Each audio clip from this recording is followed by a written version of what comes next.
All right. Thank you, brothers and sisters. My name is David G., and I am a grateful recovering alcoholic with a sobriety date of August 8th of 1994. I'm also a recovering lustaholic with a sobriety date of October 1st, 2019. I'm grateful to be here today. I'm definitely grateful to be able to come and share just a little bit of my experience, strength, and hope on the big book of Alcoholics Anonymous. It's something that I've been studying since day one, coming into Alcoholics Anonymous almost 26 years ago, sometime this week. And it's just a great piece of information. For a lot of years, I could not get sober, and I tried and I tried, and I stayed in chronic relapse forever.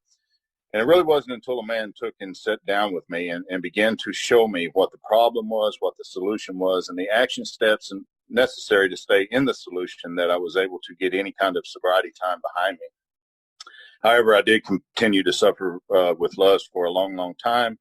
And last year, after I came to a bottom that almost took me and my family to pieces, I was able to come back at that point to SA and open up the book and begin to work the steps in a way that I hadn't been able to do before. The doctor's opinion was a key part to this. And I want to share my experience, and I just really wanted to make it very clear that I am not an expert on the big book of Alcoholics Anonymous. I am not an expert of anything that has to do with medical, psychiatric, any of that. I'm just someone who has studied the book for a long time and has found a way to recover through the steps. I do believe this to be a physical, a mental, and a spiritual illness that we suffer from. I've tried all kinds of things, but it seems that this is the only thing that has really worked for me through the years. And so without going into a big, long, drawn out part of that, I just want to jump right into the doctor's opinion and go with it. I do want to say that anything I say here today, you haven't heard from your sponsor or your sponsor does not agree with, I want you to know that I believe your sponsor is right. I feel that you should listen to your sponsor and what he tells you to do. I know that I would mine. I'm here to share experience, strength, and hope, and nothing else. With that being said, let's go to the doctor's opinion. We will start on XXV. We'll start at the beginning today, and we want to look at the doctor's opinion. Now, we know that later on it became fact, but in these days it was just his opinion. He said, this is my opinion. This is what I think. We know that a little bit of the history behind this, this man suffered in the Great Depression, the same as many other people. He lost everything that he had. He went to work in Towns Hospital for a man named Charlie Towns. He went to work there during that time for, I think it was $30 room and board. And he had a history of really loving to work with alcoholics and be with alcoholics. It was said that in his lifetime, he had helped more than 40,000 alcoholics to find recovery. That's amazing. There's a lot of history on this doctor, and I don't care to get into all of that today. I don't. If you want to look at that, feel free to do that on your own time. You can do that by reading AA Comes of Age. Also pass it on by Bill W., Dr. Bob and the Good Old Timers. There's a lot of information, or even just Google. You can find the history of this doctor. But I really want to get into the meat of the message. And really what I would like to do is just do it just as it was if I was with someone that I was sponsoring. This is how we would do it. We would start at the doctor's opinion, and we'd start right here at the front. He says, we of Alcoholics Anonymous believe that the reader, and it took me a minute or two to realize that was talking to me, the reader will be interested in the medical estimate of the plan of recovery described in this book. So it already tells me right there in that first couple of sentences where the plan of recovery is described at. I mean, if I'm going to meetings and looking for that and listen to people share their experience, strength, and hope, I think that's a very good thing. And I think we need to do that. I do. But I also believe that, as he said right there, the plan of recovery described in the book from the medical side of things is coming from right here. He said, convincing testimony must surely come from medical men who have had experience, not just knowledge, experience with the suffering of our members. And this is probably one of the first promises on this page, have witnessed our return to health. And we've seen that over and over in our fellowship through the years. We have seen people come in here, grab a hold of this deal, work the steps, do the deal, and return to health. And that's really what I'm looking to do in my life as well, moving forward for the rest of my life. I want to continue that return to health. So he says, a well-known doctor, chief physician at a nationally prominent hospital specializing in alcoholic and drug addiction, gave Alcoholics Anonymous this letter. Now, we know in those days you couldn't just go into a clinic or a hospital to 12-step somebody. You just could not do that. You couldn't do what we do today. There was a letter that had to be given by a medical doctor, and this was the doctor that gave Alcoholics Anonymous the letter. He says this, to whom it may concern. And it took me a little while to read in the book for me to realize that it concerns me. I'm going to be the one reading and personalizing the doctor's opinion so it fits me. So who does it concern? It concerns me. He says, I have specialized in the treatment of alcoholism for many years. And 34, I attended a patient who, though had been a competent businessman of good earning capacity, was an alcoholic of a type I had come to regard as hopeless. Now, we know that that was Bill W. from the readings that I've done and studied over the years. It's also been said that you had 3 opportunities to come into this man's hospital. He would give you the best of medical care that they had in those days. And after some time, he would release you back out into the street. If you came back again, and you came back again after the 3rd time, he sent you to a clinic upstate New York, which was for wet brains. In fact, Bill will talk about it in his story, that he was to the point to where he was not coming back. So when the doctor writes that in these last couple of sentences we read, that's what he's referring to. He was an alcoholic of a type who I had come to regard as hopeless. So in other words, Bill was on his way out when the spiritual experience, this flash of light, whatever you want to call it, happened to him. So he says, as part of his rehabilitation, and I always want to remember that, it's only part of the recovery program to carry this message. I think a lot of times whenever we talk about step 12, we talk about the different things in our fellowship. We talk about it as helping someone else, as helping someone else. But as the doctor talks about right here in that sentence, as part of his rehabilitation, he commenced to present his conception to other alcoholics. It's only a part. It's not the whole piece. But he's impressing upon them that they must do likewise with still others. This has become the basis of a rapidly growing fellowship of these men and their families. And look at this promise. This man and over 100 others appear to have recovered. Not recovering, they have recovered from a hopeless state of mind. So with that being said, let's go over to Roman numeral 26, which will be the next page. And we're going to start right there at the very first full paragraph where it says, the physician who at our request gave us this letter has been kind enough to enlarge upon his views in another statement which follows. Now, in this statement, he confirms what we, you and I, and many, many others throughout our fellowship who have suffered alcoholic torture, and in a lot of our cases, sexaholic torture, must believe. They say there are no musts in the program of AA, the program of SA. I've heard that in several meetings I went to. My book just threw one out right there. This is something I must believe. There are no ifs or ands. I must believe this. That the body of the alcoholic, and in my case as well, the sexaholic, is quite as abnormal as his mind. Now, I don't need to read a book and I don't need to talk to a doctor to realize that there's something going on in my mind that just isn't right. I mean, I'm pretty satisfied with that information a long time before I ever get here. Mentally, I know that something is wrong. But look at that statement he makes, and this is something he says I must believe, that my body is quite as abnormal as my mind. Now, that's a very key piece of information here. I'd never seen that up to this point. You're telling me my body is sick as my mind. That's hard for me to believe. It really is. But let's read on and see what he says. He said, it did not satisfy us to be told that we could not control our drinking.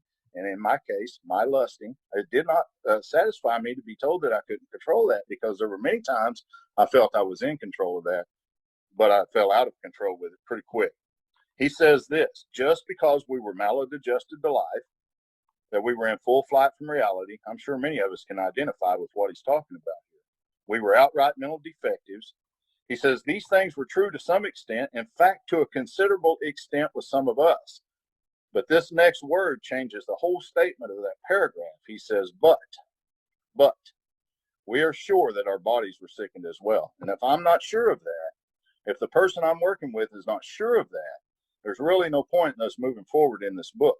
Because if we're here only to deal with the mental, then we're leaving out a key piece of information. Look at the very next sentence. In our belief, any picture of the alcoholic, and in my case, the sexaholic, which leaves out this physical factor, is incomplete. In other words, my recovery is incomplete if I don't apply the physical part of this as well as the mental. And I never knew that. I never knew that. He says, the doctor's theory that we have an allergy to alcohol interests us. For me, that's a question. Does that interest me? Does that really interest me that there's something as sick in my body as there is in my mind? Well, of course it interests me. I want to understand what that is. I want to know what that is, because up until that point, I didn't know. He said, as laymen, our opinion as to his soundness may, of course, mean little, but as ex-problem drinkers, or in my case, ex-problem lusters, there's a promise right there. We can say that his explanation makes good sense. It explains many things for which we could not otherwise account. Now, my experience as far as with alcohol and drugs and the other things that I did for all of those years, anytime that I would be on a run, I would be on a binge, and I would stop and I would come in and I would try to get recovery, and my mind would fight me. It would fight me, and it would fight me until I would finally give in, and I just want to drink one or two to take the edge off. It would set up what the doctor's going to call a phenomenon of craving on the inside of me that absolutely my mind had nothing to say about it anymore once I put it into my body. Now, I've been sober close to 26 years this week in AA, and I could sit here in front of you today, right now, and put my hands in a bowl of whiskey or liquor of any kind. I could wash it. I could wash my arms. I could do whatever I wanted to do with that liquor, and it would not hurt me at all. But I promise you, if I put it into my mouth and I swallow it down inside of my body, there's something that's going to happen to me that doesn't happen to the average person that does not have this phenomenon of craving, this allergy within their body. It's going to set something off, and my mind can say, hey, we're going to go to the bar and have a couple of beers, and I can be in there for all day long, and it doesn't matter. The mind says, we need to go, we need to go. Well, the body is not full. We're not going anywhere. This allergy is in full effect. Well, that's great information, but how does that apply to me in SA? Once I come back to SA, and I really started looking at this. Now, there's been some confusion over this in my mind, trust me, because I've had to take a real close look at this. I've had to stay open-minded about it, and I've had to really sit in prayer and talk with other people. Now, I do not believe that every time I get hit by a lust storm or something like that, I trigger the allergy. I don't believe that. Now, this is my experience, not yours. If you don't agree with this, that's okay. But as I read this more carefully, it's going to explain why I come to believe that way. Now, I do believe that if I start toying around with that idea, if I'm tempted and I get on the internet and I do anything physical outside of the thought, I believe that I trigger that phenomenon of craving, which demands more of the same. And I feel that those two things running together, the obsession to the mind, the allergy within the body, I have no choice but to act out again and again and again. That's been my experience. So in fit spiritual condition through these steps, I would never choose to act out. I just never would. If I'm not in fit spiritual condition and I'm unfit, I don't really have any choice but to act out, because this obsession, this allergy is going to continue to beat me up over and over and over. So let's drop to the bottom paragraph on Roman numeral 26. Though we work out our solution on the spiritual as well as the altruistic plane, we favor hospitalization for the alcoholic who is very jittery or befogged. A lot of years in AA, there would be a newcomer come in, and at times he'd still have alcohol on his breath. I would pick him up, try to run him through the steps. I'd get him there just a little ways, and he'd relapse over and over and over and over. I got very frustrated with this until one day I was studying this, and right there kind of explains what I shouldn't be doing. It says, more often than not, it is imperative that a man's brain be clear before he's approached with this message. And I kind of believe that with our sexaholic problem too, because then he has a better chance of understanding and accepting what we have to offer. What do we have to offer? We have to offer the program of recovery as outlined in the big book of Alcoholics Anonymous. And the doctor knew this way back then, way back. And so this is nothing new. So with all of that being said, on Roman numeral page 27, XXXII, let's drop to the very last sentence on that page, and let's pick the reading up right there. He says, of course, an alcoholic ought to be freed from his physical craving for liquor, and for many of us, lust, and this often requires a definite hospital procedure before psychological measures can be of maximum benefit. We believe, and so suggested a few years ago, that this action of alcohol, or for me, the action of lust, on these chronic alcoholics is a manifestation of an allergy. Now, how does it manifest itself? My mentor, Charlie, used to say all the time, if you eat strawberries, you break out in a rash. That's the manifestation of that allergy. If you drink milk and you're lactose intolerant and you break out in a case of dysentery, he'd say that's the manifestation of that. So for me, what happens is what he's going to talk about here in the next sentence or so. In other words, this is how the phenomenon of craving is going to manifest itself with me. It's going to set up what he says in that next sentence, that the phenomenon of craving, in other words, I'm going to crave more and more and more and more and more. It's limited to this class and never occurs in the average temperate drinker, or in my case, luster. And so when I look at that sentence real close, if it never occurs in them, and it has ever occurred in me, even one time, physically, that makes me different. Not everybody has the physical allergy. Not everybody suffers from the phenomenon of craving. I was married to a woman one time, and we could go to the store. We could get a 6-pack of beer. We could drink 3 beers apiece, and it may be 3 to 6 months before she would ever drink any more beer. It would be 3 to 6 months before I quit drinking beer and everything else I could get my hands on. Why is that? Because once she put it in her body, it did not do the same thing it does to me whenever I put it into my body. Once I swallow it and put it in my mouth, swallow it down into my body, it produces a physical craving which demands more of the same. So whenever I'm going away from alcohol, when I'm going away from acting out for a long period of time, and my mind begins to beat me, and I begin to think I'm craving and craving and craving, I'm not. The book says I am obsessing. I am not craving until I put it into my body. And then once we look at that with our sexaholism, it makes a lot of sense as well. And we're going to see that in the next couple of pages that we're going to read. So I'd like to pick up right where we left off, where it says, these allergic type can never safely use alcohol in any form at all. In other words, there's certain things that I've had to watch out for in the very beginning through the years. Listerine was a big one. It has alcohol in it. Cologne, different things that I used to strain and drink. And, whenever I was at my worst.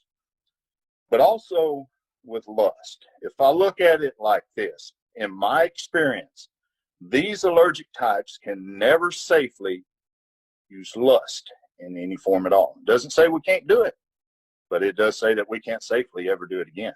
We may not have acted out for the last time ever. I hope we have. But I promise you it's the last time we're ever going to enjoy it once we come here and get a piece of this program. Or that's been my experience anyway. Next sentence picking up, he says, once having formed the habit, found we cannot break it. Once we've lost our self-confidence, our reliance upon things human, our problems pile up on them and they become astonishingly difficult to solve. Now, I don't know if that's been your experience, but I can most definitely tell you, in the illness, in the sickness, that has been mine. Let's drop to the bottom paragraph of that page. Men and women drink essentially because they like the effect produced by alcohol. Now, I didn't agree with that. When I read that sentence, I said, that's not true. I told my sponsor, I said, I like the taste of bourbon whiskey, and I love it, and I drank it. I also like the taste of cold beer, and I drank it. And he said, that's true, but I noticed you're drinking a cup of coffee. And I said, yes, sir. He said, do you drink 30 cups of that every time that you sit down? I said, no. He said, I see that you drink tea once in a while. Do you drink a gallon of tea every time you sit down? I said, no. Do you do that with alcohol? Yeah, I do. He said, you do not drink only for the effect. I mean, the taste. You drink for the effect. And for the first time, the light came on. I seen this when I came to essay this time, too. I do not laugh just because, I like the feeling or any of that. It goes further than that for me. It's about an effect produced. There is just something about that has the stronghold on me.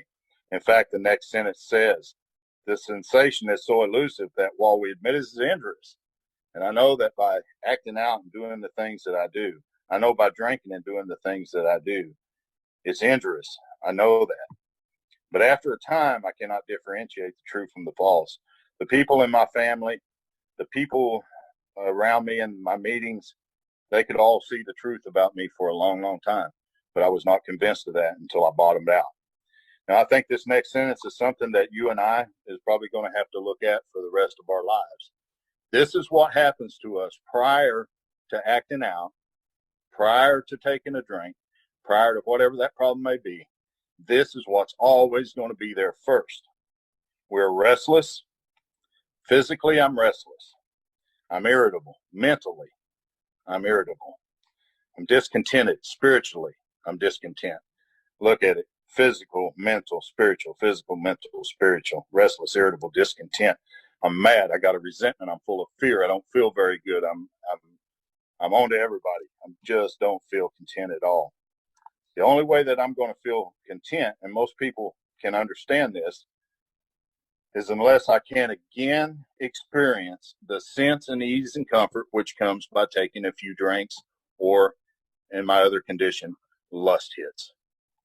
Drinks which I see others taking with impunity. Now, this is what's going on prior to me taking a drink, prior to me acting out. But look at this sentence. After I succumb to the desire again, I go ahead and give in. Mentally, I'm tired of fighting it. I'm irritable, I'm restless, I'm discontent. I give up. I buy into the lie. This time I can do it again. And I do it. I go ahead and I succumb to the desire again. Look at the book. As so many do, then that phenomenon of craving develops, not before. So that's why it's hard for me to believe that every time that lust hits me, that I trigger the allergy. I just can't believe that, according to these sentences right here. After I succumb to the desire again, after I go ahead and give in to that thought, I click on the internet. I send that text message. I do whatever it is I do.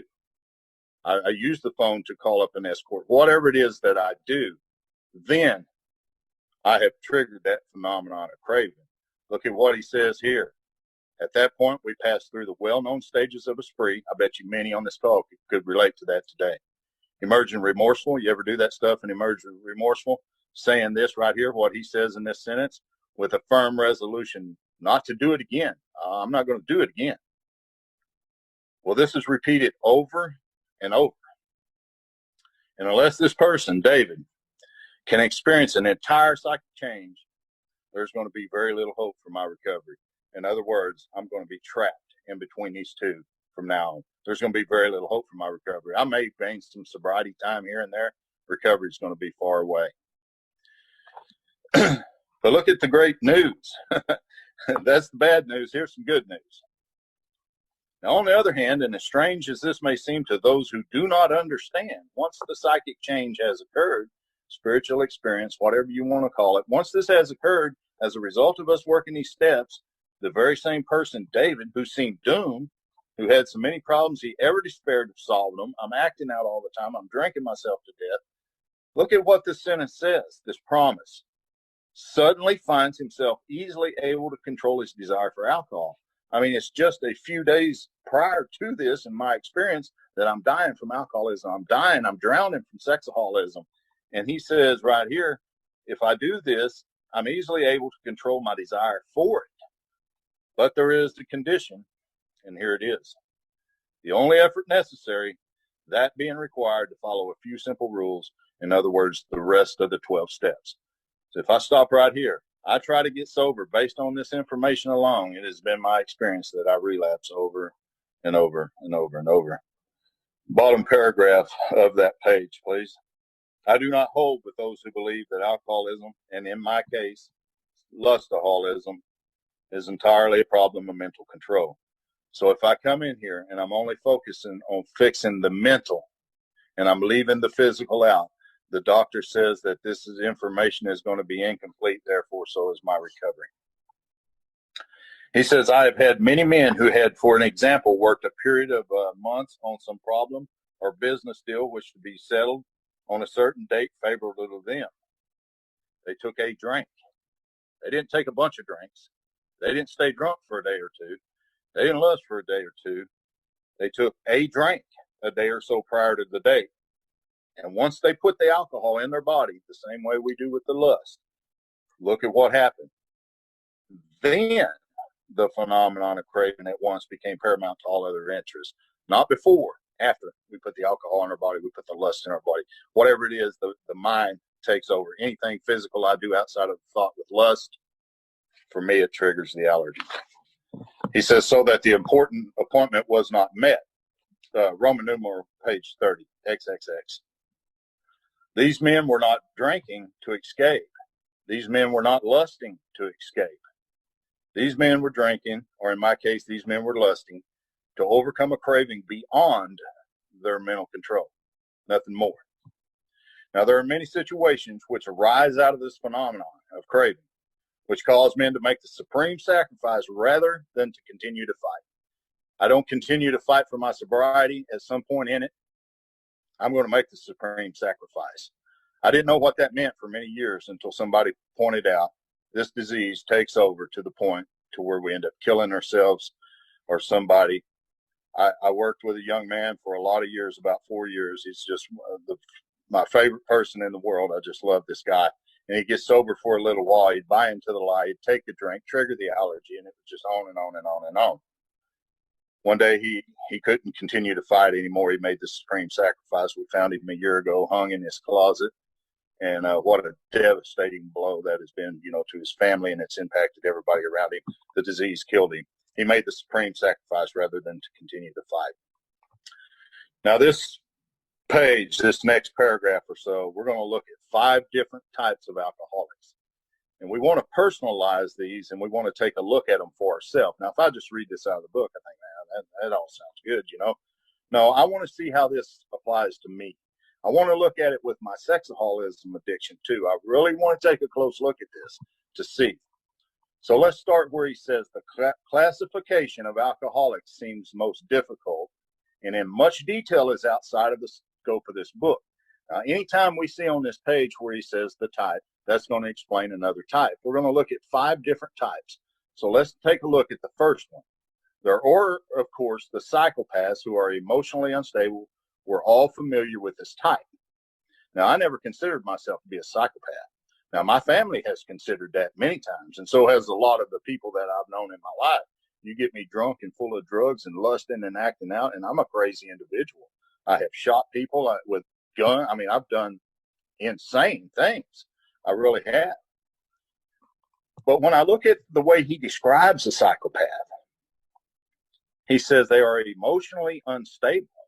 Now, I don't know if any of you have ever been emotionally unstable, but if that's the doctor's definition of what a psychopath is, that applies to me right now. I mean, thank God, for recovery. He says we're all familiar with this type. Let's see if we can identify what he's going to say right here. They're always going on the wagon for keeps. You ever change your sobriety up over and over and over and say, hey, I promise this time it's for keeps. I mean it. And I really meant it. I just didn't understand what I was dealing with here. He says they are over remorseful. You ever act out, fall off of your sobriety and act over remorseful? Make many resolutions, but never a decision? How about that? If you can identify with any one of those, then the doctor says that we're a psychopath. Wow, what a statement. Type number 2. There is a type of man who is unwilling to admit that he cannot take a drink. What about the man that is unwilling to admit that lust really isn't going to bother me? I mean, I've had a little trouble with that, but I think I'm on the other side of that now. In other words, I'm unwilling to admit that I cannot take a drink. I plan various ways of drinking. And in my experience, I plan various ways of lusting. It's a plan. It's premeditated. It's there. Look at this one. He plans various ways of drinking. He changes his brand or his environment. Here's the third type. There is the type who always believes that after being entirely free from alcohol for a period of time, he can take a drink without danger. What about us that suffer from sexaholism, from lust? Do I believe after being entirely free for a period of time that I can go back and do that one more time without danger? I promise you, my experience shows that I have done that in my past over and over and over. So I really want to pay close attention to what he's talking about here. There is a manic depressive type. Anybody ever been very depressed over their condition and the way it unfolds? I know I have. He said he's perhaps the least understood by his friends and about whom a whole chapter could be written. Type number 5. Then there are types. Entirely normal in every respect except the effect alcohol has upon them. Now, I used to try to identify with this type. My wife straightened me out on that pretty quick. She said, you know, if that was the case, you wouldn't be as crazy as you've been through the last 25 years, 26 years almost. But he says they're often able, intelligent, and friendly people. And I see that with a lot of guys I work with. Intelligent, they're friendly, but none of that matters. It really doesn't, because this disease doesn't care what color you are. It doesn't care how much education you have. It doesn't matter if you're from Yale or if you're from jail. It doesn't matter. I mean, it has us. But look at what he says right here. It's probably one of the most important statements in the book for me. All of these and many others have one symptom in common. In other words, you and I that are on this call today, and millions of our brothers and sisters throughout the recovery world, we have one symptom in common. Not two, not three, one. Well, he's already told us it's not mental. My mentor, Charlie, used to always say, God forbid, everybody in the meeting hall tonight take a drink of alcohol and get drunk. We're all going to react differently. He said one is going to cry in their beer. One is going to want to fight. One is going to want to make love. One is going to, mentally, we're all going to have a different reaction to that alcohol. But look what the doctor writes. We cannot start. And see, that's because of that allergy. We cannot start drinking, lusting, whatever it is. We cannot start. Now, if a lust storm hits me, that's different. I'm going to have to get on my knees, pray, whatever I got to do to get out from under that storm. But if I start, look what he says. If I start drinking, I cannot start drinking without developing the phenomenon of craving. It happens after I put it in. This phenomenon, as we have suggested, may be the manifestation of an allergy which differentiates these people and sets them apart as a distinct entity. It has never been by any treatment which we are familiar permanently eradicated. The only relief we have to suggest is entire abstinence. In other words, I've got to be free of it. I've got to stay away. Bottom paragraph, this immediately precipitates us into a seething cauldron of debate. In other words, I'm like, BS. That's not true. That can't be true. There's no way. There has to be something else, not entire abstinence. But there comes a day that I'm absolutely going to agree that entire abstinence is the only way, followed up with a program of recovery. Much has been written pro and con, but among physicians, the general opinion seems to be that most chronic alcoholics, and in my case, lustaholics, are doomed. Well, we know today that that's their opinion. We know it's not fact. Many of us are sober today, and we're a miracle, and it proves otherwise. Roman numeral 31, top of the page. If that's what's the matter with me, let's pray to God there's a solution. The doctor says there is. What is the solution? Perhaps I can best understand this by relating one of my experiences. About 1 year prior to this experience, a man had been brought in to be treated for chronic alcoholism. He had partially recovered from a gastric hemorrhage and seemed to be a case of pathological and mental deterioration. This guy was dying. He was mentally deteriorating. He had lost everything worthwhile. I'm sure some of us can relate to that because of our addiction. And was living, one might say, to drink. Now, he frankly believed and admitted for him there was no hope. But following the elimination of alcohol, there was found to be no permanent brain injury. If you go back up to the top of the page and you look at those 4 words, what is the solution? The next sentence where we left off is going to answer what the solution is. He accepted the plan outlined in this book, period. If I will accept the plan outlined in this book, I will couple it with the fellowship of Alcoholics and Sexaholics Anonymous. I will learn to reach out to other brothers, and I will do what's required of me to recover here. That solution is very, very real. We do recover. Well, as a result of that man doing this, let's look what happened. A year later, he called to see me, and I experienced a very strange sensation. I knew the man by name and partly recognized his features, but there all resemblance ended. From a trembling, despairing, nervous wreck. That's kind of where we're at when we get here with the first step, usually. That's the kind of condition I know I was in. But as a result of doing this work, look what happened to him. He emerged a man brimming over with self-reliance and contentment. I talked with him for some time, but was not able to bring myself that I'd known him before. To me, he was a stranger, and so he left. A long time has passed, with no return to alcohol. What a promise. And I've always been told that this was the man who wrote chapter 10, Hank P. And so if you read chapter 10 and you look at that, this is the man that he's talking about right here. When I need a mental uplift, I often think of another case brought in by a physician prominent in New York. The patient had made his own diagnosis, and deciding his situation hopeless, he had hid out in a deserted barn and determined to die. He was rescued by a searching party, and in desperate condition, and that's usually how we are when we get here, we're in desperate condition, and if we're not, then we're probably not done.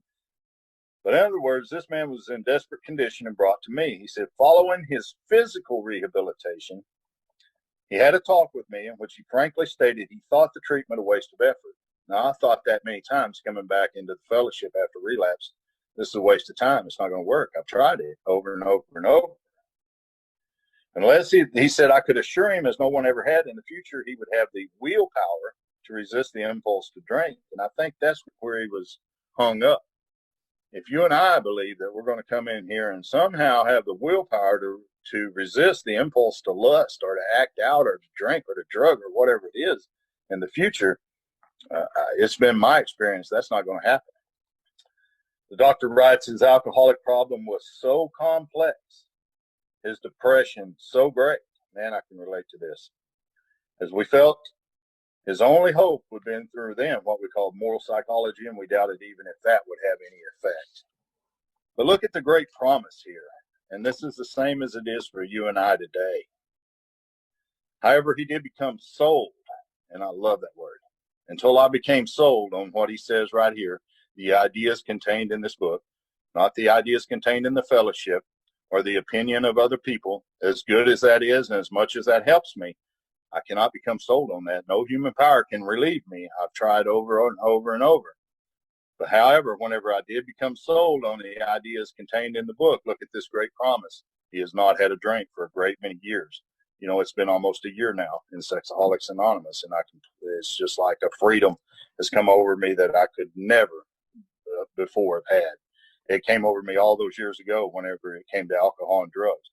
By the grace of God, I never returned to that life again. I never have. He says, I see him now and then. He's the finest specimen of manhood as one could wish to meet. I think this is the key to it all. I earnestly advise every alcoholic to read this book. We could probably stop right there. Read this book through and through. Perhaps he came to Schofield, he may remain to pray. William D. Silkworth, M.D. Thank you very much for allowing me to share experience, strength, and hope. Again, if your sponsor says anything different than that, your sponsor is right, not me. My experience is from the book, and that's what I shared. Thank you.